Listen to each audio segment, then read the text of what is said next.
Guys, tinan nyo, ang ganda ng puno. It's purple. So, mayroong mga maple tree. Tinan nyo ka-dense ng puno dito sa amin. We are surrounded by many trees, guys.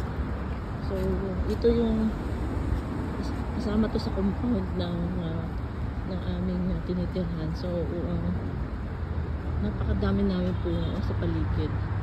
Ganito yung dapat ginagawa sa Pilipinas, na kahit urban na,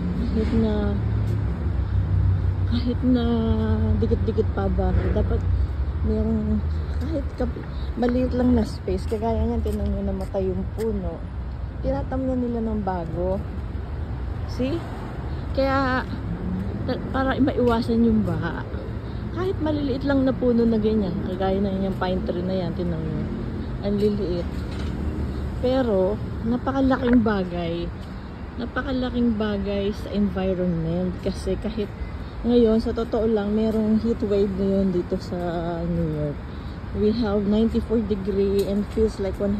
Muntik akong himatayin kanina when we went out. Kumain kami sa labas and nagsimba. And after ng pakiramdam ko ba namamatay ako sa init. Ganun pa man, itong area namin ay maraming puno. So yung area na nilalakaran ko, meron ilang puno. Pero dito hindi kasing dense ng mga puno dito sa amin sa paligid. So yan, pinapakita ko lang sa inyo. So ito yung cherry blossom na pagka springtime ay nagmumulaklak. So bali 3 yung puno, apat pala, 4 na puno. So ganyan itsura ng cherry blossom pag hindi namumunga. So ayan po ang aming lugar. Ito yung pinakalikod ng Queens Boulevard. Doon sa Queens Boulevard, hindi mapuno doon. Pero ito yung number 1 na nagustuhan ko. Kaya sinabi ko kasi dito tayo bumili ng titirhan natin. Kasi gusto namin talaga yung maraming puno. See? Ayan o. Matatandang puno. Look, ang lalaki ng puno doon sa kabilang.